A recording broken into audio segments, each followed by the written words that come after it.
capítulo 5 y vamos a leer los versos del 15 al 17. Los que puedan ponerse de pie, vamos a leer la palabra de Dios para mayor reverencia. Los que no pueden quedarse sentados ya por salud que no lo puedan hacer.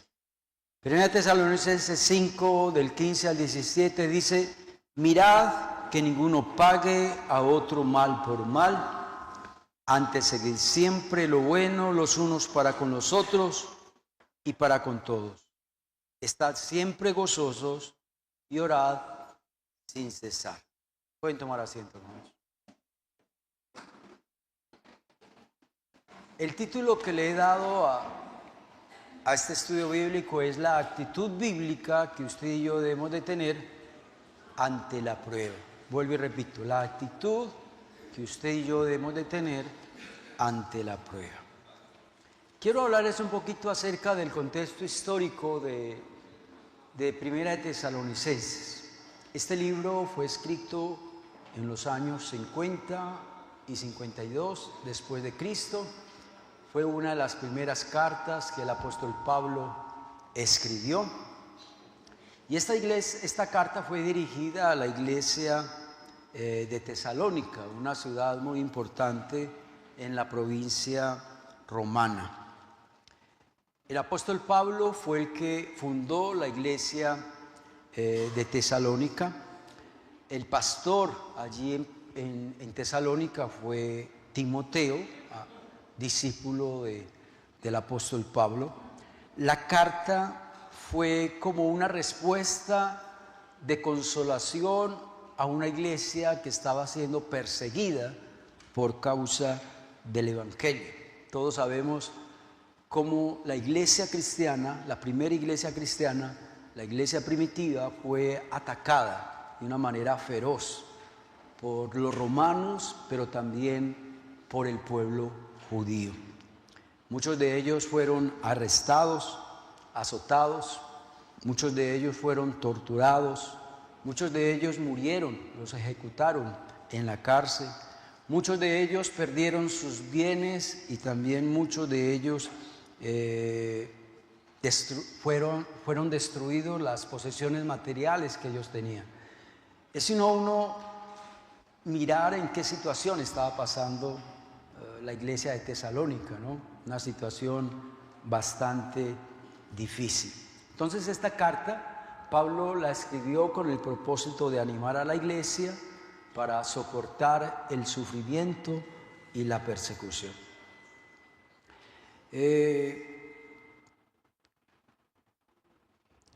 Cuando yo leí este título, cuando leí el título, la actitud bíblica frente a la prueba, me puse a la tarea de investigar cuáles son como las pruebas más difíciles de la vida o las pruebas más difíciles de la vida de un ser humano, y entre ellas está la muerte de un ser querido. Entonces, ¿cuál debe ser nuestra actitud bíblica frente a la pérdida de un ser querido? Otra prueba puede ser las enfermedades. ¿Cuál debe de ser mi actitud bíblica frente a la enfermedad? Otra prueba dura es la parte económica, que usted no tenga empleo. ¿Cuál es la actitud bíblica frente al desempleo o frente a los problemas económicos? Otra prueba dura son las rupturas sentimentales. ¿Quién iba a pensar eso? Que las rupturas sentimentales es una prueba de las más difíciles que hay, ¿sí? Tantos jóvenes que se han quitado la vida por un desamor. O cuántas personas han perdido el gozo en su vida porque hubo una separación o hubo un divorcio. Otra prueba dura en la vida son las peleas. Yo creo que las peleas a nadie le gusta, que usted pelee con su cónyuge, que usted pelee con sus hijos, que usted pelee con un vecino o que usted pelee con alguien en el trabajo. Bueno, a algunos les gusta pelear, a la mayoría no nos gusta pelear, pero hay unos que les encanta pelear. Entonces, y si está pasando por una prueba, pues si le encanta pelear, entonces disfrútelo, ¿no? ¿Cuáles son algunas actitudes incorrectas que usted y yo a veces cometemos cuando pasamos por la prueba? Muchos de nosotros cuando pasamos por la prueba nos quejamos. Muchos de nosotros cuando pasamos por la prueba criticamos, murmuramos. Llega el estrés, llega la depresión. Otros se apartan de los caminos de Dios. Llega el desánimo espiritual ante una prueba. Otros ven la vida de una manera pesimista, es decir, ven la vida de una manera negativa cuando pasan por la prueba. Siempre se fijan en lo malo que hay en su vida, nunca se fijan en lo bueno. Y ven el problema como de una manera insuperable. Hay personas así que cuando pasan una prueba, su mente se para y ven como que esa prueba, esa dificultad, nunca la voy a sobrepasar. Hay personas que ante la prueba llegan pensamientos negativos, donde creen que no pueden solucionar ese problema, creen de que no se va a poder avanzar de una manera positiva al problema. Hay otros que ante la prueba tratan de huir del problema. ¿Y cómo es esa actitud de huir del problema? Cuando hay personas que posponen la solución. Hay personas que saben cómo solucionar un problema, pero lo posponen, es decir, no lo hacen ya, no enfrentan el problema de raíz, sino por los laditos. Y cuando uno tiene una prueba y no busca la solución a esa prueba, entonces el problema se empeora, porque es que los problemas no se solucionan con el tiempo, ni los problemas tampoco se solucionan sin hacer nada. Yo creo que ante la prueba está la parte de Dios, pero también está la parte humana. Usted y yo tenemos que hacer algo para superar ese problema. Voy a dar un ejemplo. Supongamos que usted tiene unas deudas, pero usted simplemente se limita a orar y a ayunar, pero no empieza a pagar las deudas. Es decir, eso es orando y, como dicen por ahí, y con el qué, y con el mazo dando. Hay personas que ante la prueba pelean, agreden a la otra persona, creen de que esa es la única forma de ganar ese problema, peleando, discutiendo, insultando. Y esto, en vez de mejorar, antes complica más las cosas. Hay personas que ante la prueba imponen su punto de vista ante los demás y no da lugar para que otras personas den su punto de vista. Hay personas que ante la prueba buscan culpables, y yo creo que uno ante un problema no debe buscar culpables. Yo creo que uno lo que debe buscar son soluciones. Siempre que buscamos culpables, pues eso de nada va a ayudar. Y lo más duro, que para otros personas que pasan por la prueba se quitan la vida o le quitan la vida a otros. En estos días estaba viendo con mi esposa una serie no, es como un documental en Netflix, donde el juez que dio el veredicto le dijo al señor: mira, yo llevo muchos años como juez tratando estos casos, pero yo nunca había visto un caso tan fuerte como este. El papá, el hombre de la casa, tenía 2 niñas, una esposa, hacían por ahí 15 años, se habían casado.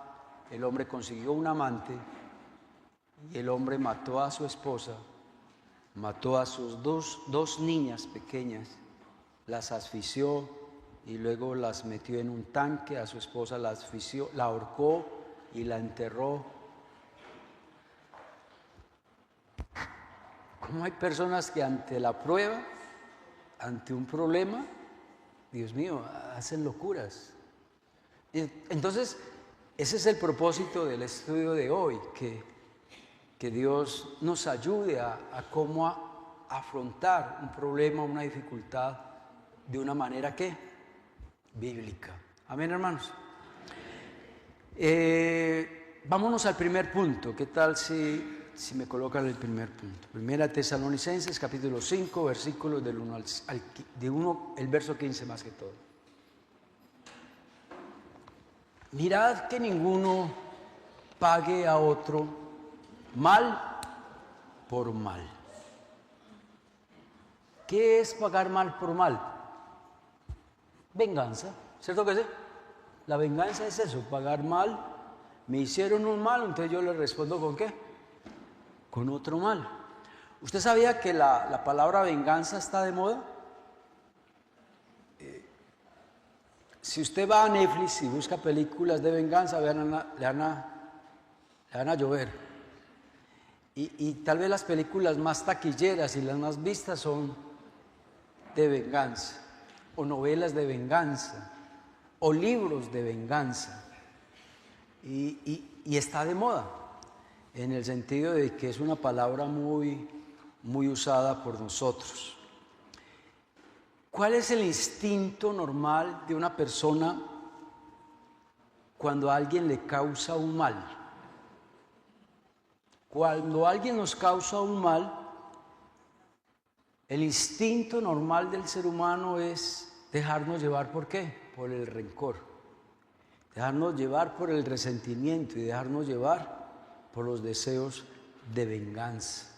Queremos pagar mal por mal. Y cuando la persona le causa mal al que le hizo mal, a veces hasta justificamos ese acto pecaminoso de devolver mal por mal. Yo he escuchado a muchas personas decir esto: es que eso es justo, que sufra, así como me puso a sufrir, que sufra. Mirad que ninguno pague a otro mal por mal. El tomar venganza nunca ha traído paz. ¿Usted sabía eso? ¿Cómo comenzó la guerrilla? La guerrilla comenzó y los paramilitares comenzaron así, ¿no? Le mataron a un ser querido, le mataron a su familia, entonces eso fue un ciclo ¿de qué? De violencia. Siempre la venganza va a traer ciclos de violencia. Se va a perpetuar la violencia. Por ejemplo, si usted le roba a quien le robó, eso no va a traer paz, ¿cierto que no? Si usted le es infiel a quien le fue infiel a usted, eso no va a traer paz. Si usted mata a alguien que mató a un ser querido suyo, eso no va a traer paz. Entonces mire que la violencia o la venganza nunca va a traer paz. Antes complica ¿qué? Más las cosas. Pagar mal por mal no es una actitud bíblica ni de un cristiano. Vamos a leer un pasaje en Lucas 9, 52 al 56. Cuando uno lee ese pasaje, uno dice, y uno escucha a los discípulos, uno dice, uy, parecidito a nosotros, igualitos. Y envió mensajeros Jesús delante de él, los discípulos, los cuales fueron y entraron en una aldea de los samaritanos para hacerle preparativos. Mas no le recibieron, los samaritanos no le recibieron porque su aspecto era como de ir a Jerusalén.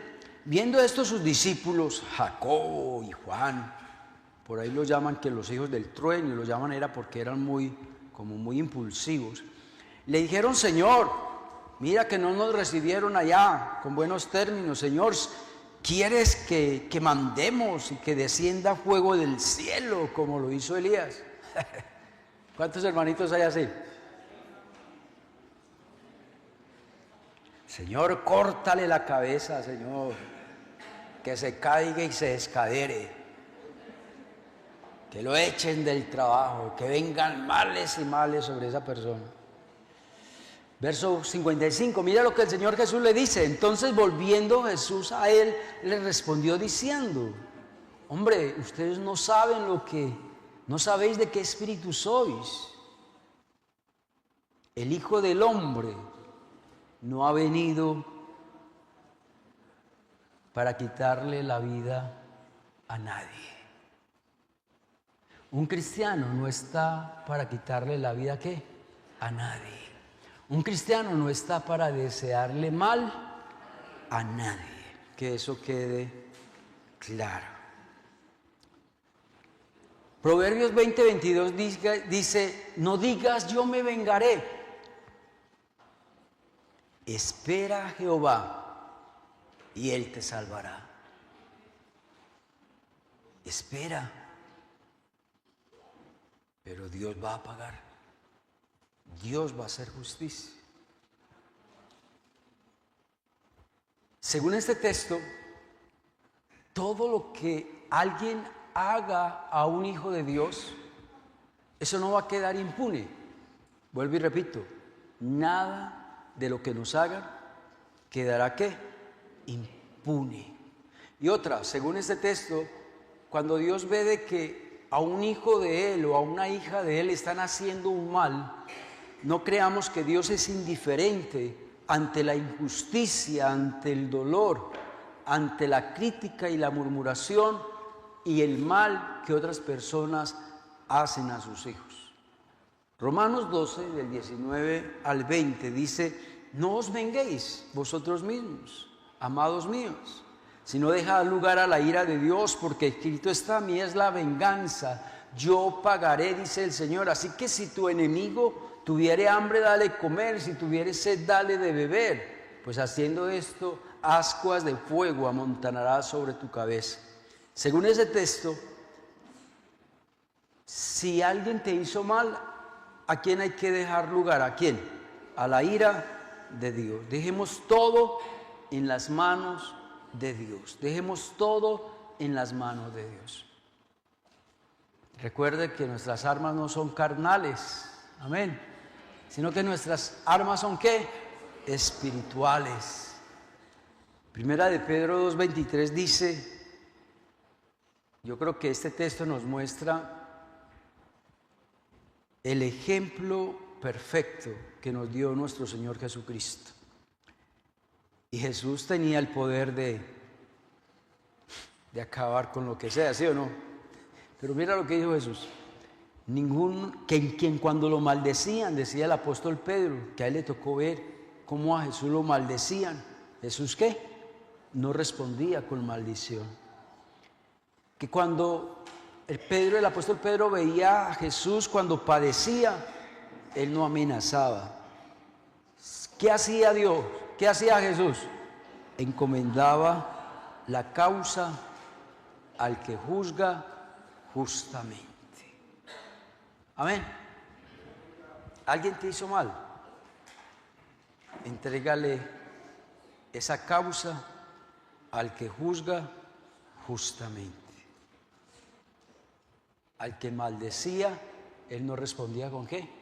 Con maldición. Hay parecidito a nosotros, ¿no? ¿Usted sabía que la venganza es del Señor? Que la venganza no te corresponde a vos, que a ti ni a mí nos corresponde castigar al malvado. Pero a veces nosotros creemos que tenemos el derecho de castigar al malvado. Dios es el que juzga el mal, no nosotros. Y el primer punto es no pagar mal por mal. Tu esposo te insultó, usted no tiene por qué responder con un insulto. Tu esposo te gritó, usted no tiene por qué responder con un grito. Tu esposo te fue infiel, usted no tiene por qué responderle también a serle infiel. Tu esposo te golpeó, entonces también lo vas a golpear. Mirad que ninguno pague a otro mal por mal. La segunda actitud que debemos de tener ante la prueba está en el verso 16. Dice, estad siempre gozosos. Tal vez es de lo más duro que hay en la Biblia. Uno estar desempleado y que debo de estar gozoso. que estoy enfermo y que debo estar gozoso. Que estoy en plan de divorcio, bueno, para algunos sí es un gozo natural, pero para otros no. Muchos de nosotros, cuando pasamos por la prueba, en vez de llenarnos de gozo, ¿qué hacemos? Nos llenamos de reclamos contra Dios, nos enojamos contra Dios. Muchos cuando pasamos por la prueba nos llenamos de estrés, de depresión. Eso es muy distinto a gozo. Cuando pasamos por la prueba lo que nos invade es la tristeza, no el gozo. Cuando pasamos por la prueba a muchos de nosotros nos llega pensamientos negativos, pesimismo por toda parte. Pero dirá usted, pastor, ¿pero por qué Dios me pide que yo esté gozoso sabiendo que yo estoy pasando por una prueba? Hay un coro que cantábamos cuando yo estaba niño, acá en la iglesia, cuando estaba joven, estoy hablando hace 40 años más atrás, y es un coro que dice: el gozo que tengo yo, el mundo no me lo dio, el mundo no me lo dio, y como no me lo dio, no me lo puede quitar, y como no me lo dio, no me lo puede quitar. El gozo que tengo yo, el mundo no me lo dio. Es decir, que el gozo del cristiano no lo dan las cosas ¿de qué? Del mundo. Y como el gozo que yo tengo no me lo da las cosas del mundo, entonces yo puedo pasar por pruebas y dificultades y debo tener ¿qué? El mismo gozo. Porque el gozo que yo tengo es un gozo distinto, diferente al gozo del mundo. Es un gozo que solo da ¿quién? Que solo da Dios.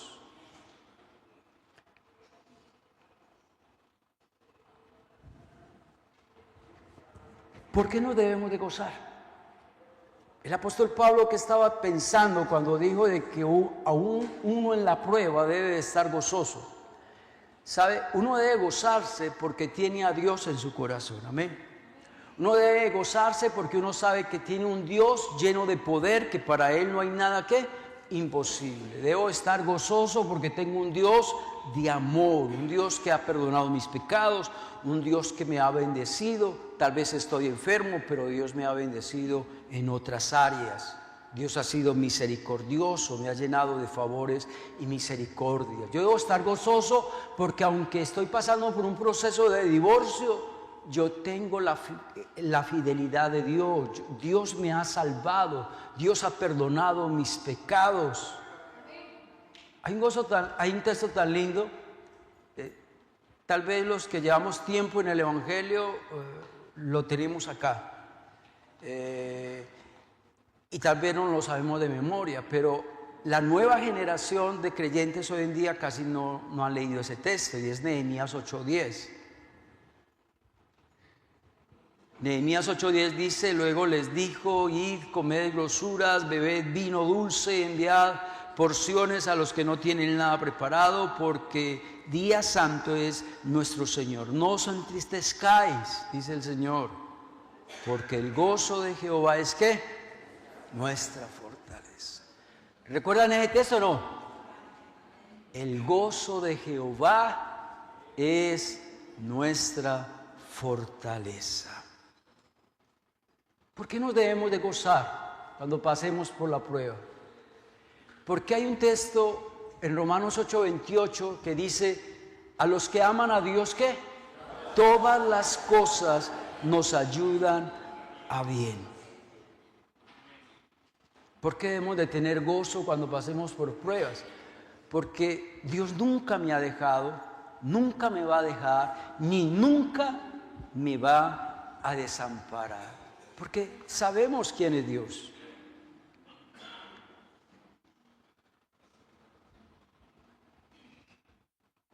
Nos gozamos en el Señor porque aunque pasemos por la prueba, reconozco y sé y tengo la fe y la confianza de que mi esperanza está en Él, en nadie más. Mire Salmo 62:6. Dice el salmista: en Él solamente, qué lindo eso, Él solamente es mi roca y mi salvación. Él solamente es mi refugio. Qué bueno que pensáramos así, que cuando pasemos por la prueba, digamos que Dios solamente es mi roca, Dios solamente es mi refugio, Dios solamente es mi salvación. Pero para muchos de nosotros eso no es verdad. Estamos desempleados o tenemos una situación económica difícil, ahora mismo vamos a los prestadiarios, ¿cierto que sí? Entonces Dios no es mi roca ni mi refugio son los pagadiarios y las deudas. Tengo un problema, tengo una dificultad y ahí mismo nosotros usamos la carne para solucionar ese problema. No, que Dios sea mi roca, que Dios sea el único que sea mi salvación, que Dios sea mi único que sea mi refugio. Ya para terminar, vámonos con el tercer punto. Entonces, Dios nos ha dicho dos cosas hoy. ¿Cuál es la actitud que usted y yo hemos de tener ante la prueba? Primero, no devolvamos ¿qué? Mal por mal. Segundo, gozarnos siempre. Amén, hermanos. Cualquier dificultad que tengamos, recuerde de que hay otros motivos por el cual debemos de dar gracias a Dios. Y recuerde que el gozo que tengo yo, el mundo no me lo dio, y como no me lo dio, no me lo puede quitar. El gozo que tengo yo fue porque Dios me lo dio. Y la tercera actitud que debemos de tener ante la prueba es orar sin cesar. Busque la palabra sin cesar. ¿Y qué tal si me lo colocan en griego? Mira lo que dice. Orad sin interrupciones. Eso significa orad un día sí, y a veces nosotros oramos un día sí y toda una semana no. Un día sí y 15 días no oramos. Aquí Dios nos dice, ore sin interrupciones, ore sin falta, ore sin excepciones. Es decir, muchas veces nosotros sacamos una excusa para no orar, ¿cierto que sí? ¿Será que esa excusa es válida ante Dios? Dios dice orad sin excusas.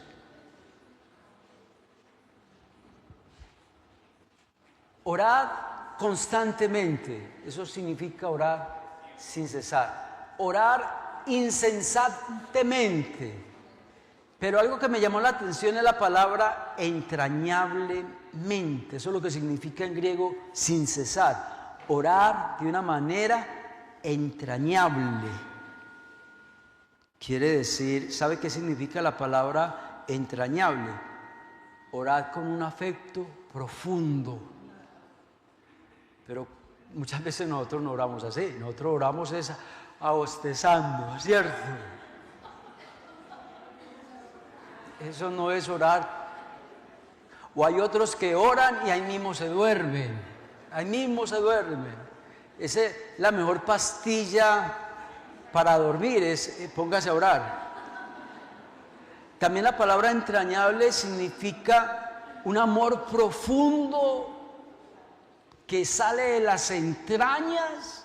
Es decir, orar de esa manera. Dios quiere que oremos de una manera entrañable, que sea un amor profundo, que amemos el orar, que amemos el orar. ¿Usted sabía que uno de los mandamientos que más se repite en la Biblia es orar? No hay otro mandamiento que más se repita que eso. Los grandes hombres de la Biblia oraron. ¿Usted sabía eso? Moisés fue un hombre de oración, Daniel fue un hombre de oración. Dice que Daniel oraba 3 veces al día. Jesús oraba. Iba al monte a orar, oraba de madrugada. ¿Sabe? Escuché por ahí una frase y me llamó la atención. Uno aprende a orar orando. Hay hermanitos que dicen, me voy a comprar un libro bien bueno para aprender a orar. Voy a esperar el retiro de jóvenes que ya casi está para orar ese fin de semana como nunca he orado. No, la oración, para que usted aprenda a orar, tiene que orar. No hay otra forma de uno aprender a orar, orando.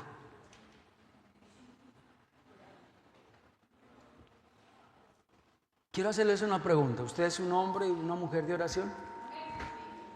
Bueno, los felicito. Hay otros que están demasiado ocupados para orar.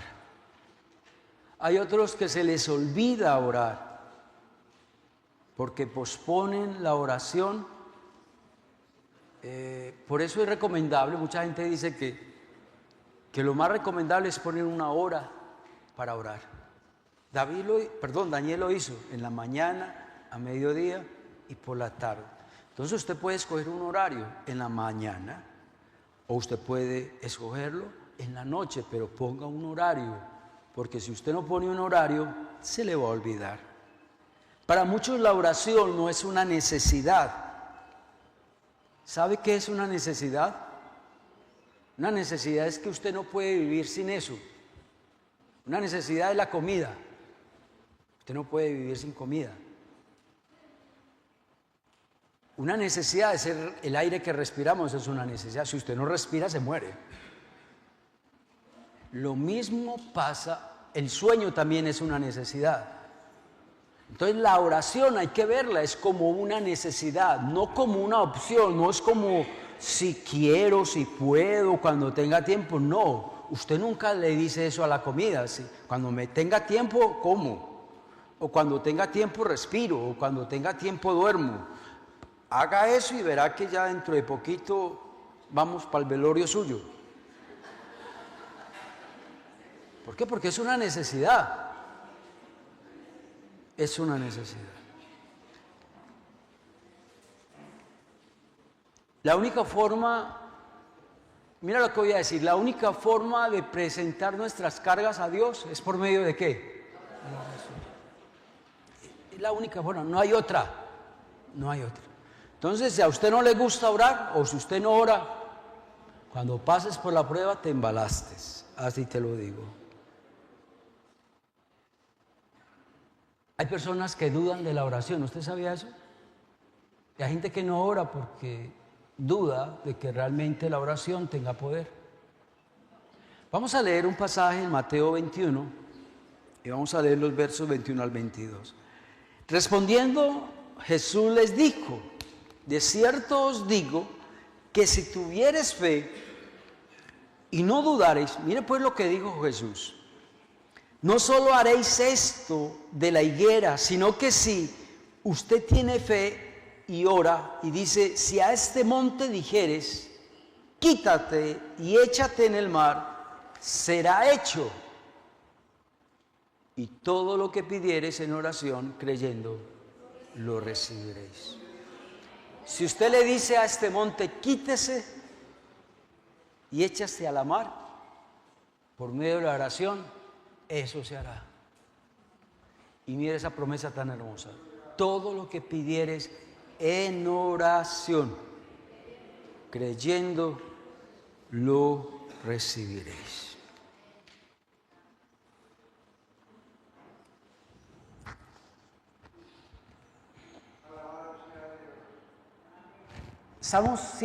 Salmo 18, verso 6, el salmista dio un hermoso texto, un texto precioso. Él dice, ¿qué tal si me colocan ese Salmo 18, 6? En mi angustia, quiere decir que cuando David pasó por la prueba, invoqué a Jehová. En la prueba yo clamé a Dios. Y cuando yo clamé a Dios, ¿qué pasó? Dios oyó mi voz desde su templo y mi clamor llegó delante de Él a sus oídos. ¿Cuánto le dan gloria a Dios? Amén.